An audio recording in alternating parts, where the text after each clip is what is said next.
আসসালামু আলাইকুম। আজকে আমরা অনুশীলনী ১ এর ৪ নম্বর অঙ্কটা করব। ৪ নম্বরে বলা আছে কথায় লেখো।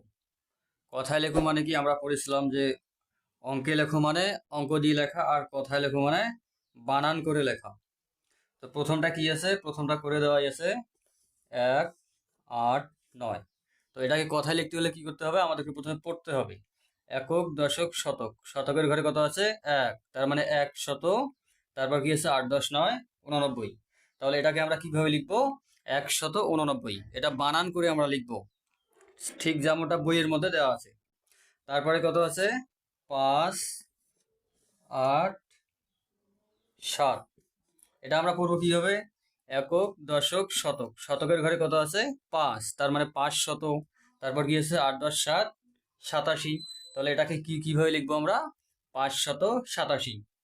ঠিক একইভাবে পরেরটা কি আছে ৬, ৭, ৮।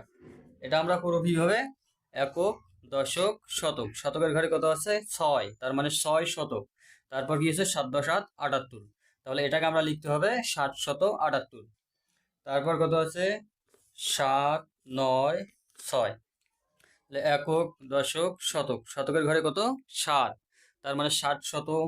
তারপর কি আছে ৯, ১০, ৬, ৯৬। এটাকে আমাদের লিখতে হবে ৭৯৬।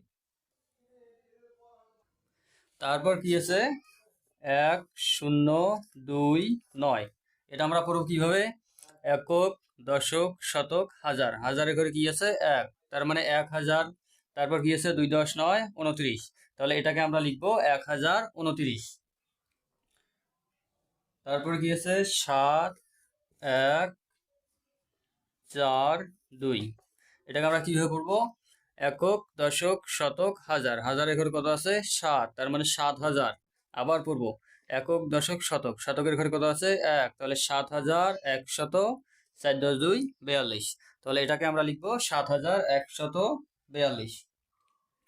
তারপর কি আছে ৮, ৯, ৪, ৯। এটাকে আমরা কিভাবে পড়বো, একক, দশক, শতক, হাজার। হাজারের ঘরে কত ৮, তার মানে ৮০০০। তারপর আবার একক, দশক, শতক। শতকের ঘরে কত ৯, তার মানে ৯০০। তাহলে ৮৯০০। ৪, ১০, ৯, ৪৯। তাহলে এটাকে আমরা কিভাবে লিখবো, ৮৯৪৯। তারপর কি আছে ১০১০১০৩। তাহলে এটাকে আমরা কিভাবে করবো, একক, দশক, শতক, হাজার, অযুত। যখন অযুতের ঘর হবে তখন ডান দিকের সাথে আমরা মিলিয়ে পড়বো। তাহলে কি হলো, একক, দশক, শতক, হাজার। হাজারের ঘর কত পড়লো ১০, তাহলে লিখতে হবে ১০০০০। আবার পড়বো একক, দশক, শতক। শতকের ঘরে কত ১, তাহলে ১০১০০। এককের ঘরে কি আছে ৩। তাহলে এটাকে আমাদের লিখতে হবে ১০১০৩। এবারে কত আছে, এটা একটু বড়, ১৭, ১, ২, ৩টা শূন্য, তারপর আছে ৩। এটা আমরা কিভাবে করবো, একক, দশক, শতক, হাজার, অযুত, লক্ষ। লক্ষের ঘরে কত ১, তার মানে লিখবো ১,০০,০০০। আবার পড়বো একক, দশক, শতক, হাজার, অযুত। যখন অযুতের ঘর হবে তখন ডান দিকের সাথে মিলিয়ে পড়বো।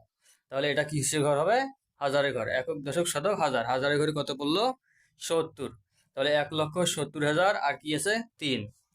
তাহলে এটাকে আমরা লিখবো ১,৭০,০০৩। আজকের ক্লাস এই পর্যন্তই। পরবর্তী ক্লাসে আমরা ৬ নম্বর অঙ্কটা করব, যে ৪ অঙ্কের বৃহত্তম ও ৩ অঙ্কের ক্ষুদ্রতম সংখ্যা লিখো। পরবর্তী ক্লাসের জন্য অবশ্যই আমাদের সঙ্গেই থাকো।